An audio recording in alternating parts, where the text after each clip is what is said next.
दोस्तों, कैसे हैं आप सब। आज मैं आपको एक बहुत ही रोचक कहानी सुना रही हूँ। सुबह का लगभग 10 बजे का समय था। पोस्ट ऑफिस में ज़्यादा चहल पहल नहीं थी। पोस्ट ऑफिस के मेरे केबिन से पूरा पोस्ट ऑफिस मुझे साफ दिखाई देता था। मेरी नज़र एक 40-42 साल की महिला पर गई।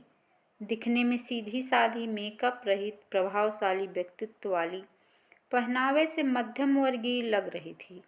जिस तरीके से वह ऑफिस के कर्मचारियों से बातचीत कर रही थी, यद्यपि मुझे उनकी बातचीत सुनाई नहीं दे रही थी, उसके स्वभाव की नम्रता साफ झलक रही थी। थोड़ी देर बाद मैंने देखा कि वो बेचैन सी बेंच पर बैठी थी। शायद उसे किसी का इंतजार था। इतने में पोस्ट ऑफिस की एक एजेंट आई। उस महिला ने एजेंट से कुछ बात की और एजेंट ने अंदर आकर मुझसे पूछा, सर, इनकी आरडी मैच्योर हो गई। लगभग 9,000 की रकम है, लेकिन शर्मा जी कह रहे हैं कि अभी कैश नहीं है। 11 बजे बैंक खुलने पर ही पेमेंट हो सकता है। सर, मैंने पार्टी को बताया था कि मैं उनका पेमेंट जल्द ही करवा दूंगी। क्या कहीं से कैश का बंदोबस्त हो सकता है? हालांकि इतनी रकम तो पोस्ट ऑफिस में रहती है, लेकिन पहले दिन बैंक की छुट्टी होने से आज कैश नहीं था। मैंने शर्मा जी को बुलाकर उनसे बात की, लेकिन उन्होंने कैश उपलब्ध न होने की ही बात दोहरा दी। एजेंट से उस महिला को 11:30 बजे तक इंतजार करने को कहकर मैं अपने काम में व्यस्त हो गया, क्योंकि बैंक खुलने के बाद कैश लाने में भी आधा घंटा तो लगेगा ही। थोड़ी देर बाद मैंने देखा कि एजेंट तो जा चुकी है और वो महिला बड़ी बेसब्री से कैश लाने वाले लड़के का इंतजार कर रही है। 11:35 को वो महिला लगभग रुआसी होकर मेरे केबिन में आकर कहने लगी, सर, मेरी बुजुर्ग सास जो कि 85 साल की है, उनके खाने का समय हो रहा है।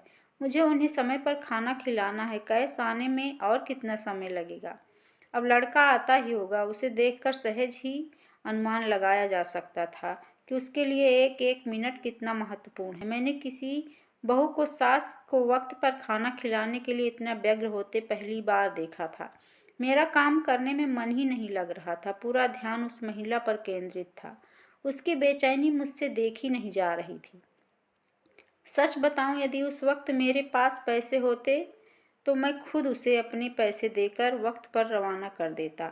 कैश आने पर मैं अपने पैसे ले लेता, लेकिन हाय री किस्मत, मेरे पास भी इतने पैसे ना थे। मैंने उसे बुलाकर कहा, आप यहाँ पर हस्ताक्षर कर दीजिए ताकि कैश आने पर आपका उतना वक्त भी बचे। उसने हस्ताक्षर कर दिए और बेंच पर जाकर बैठ गई।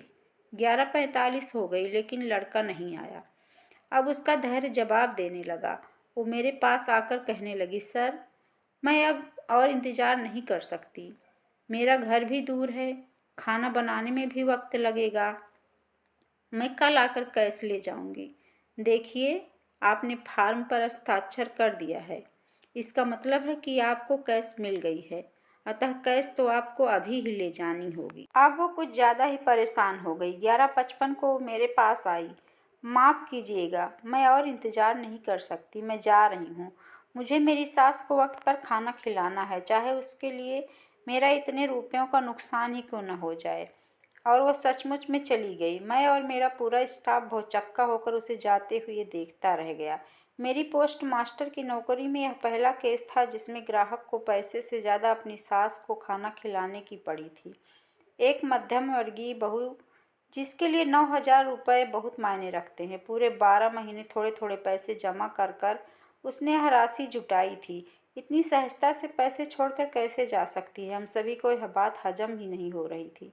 आजकल की नहीं तो प्राचीन काल से ही सास बहू का रिश्ता एक ऐसा रिश्ता कहलाता है जिसे चाहे ना चाहते हुए दोनों ही निभाती हैं। आए दिन सास बहू के अनबन के किस्से पढ़ते सुनते रहते हैं। थोड़े दिन पहले ही मैंने न्यूज में एक वीडियो देखा था जिसमें एक बहू अपनी बीमार और बुजुर्ग सास को पति गैर मौजूदगी में खूब मारती है। ऐसे में मुझे अपने कानों पर, अपनी आंखों पर विश्वास ही नहीं हो रहा था कि ऐसी भी कोई बहू हो सकती है जो अपनी सास को खाना खिलाने के लिए।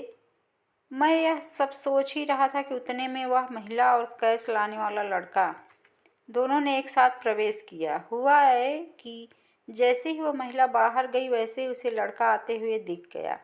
हमने जल्दी से उसे कैश देकर रवाना किया। मुझे और मेरे पूरे स्टाफ को ऐसे लग रहा था कि जैसे हमने उस महिला को कैद सौंपकर बहुत बड़ा काम किया है।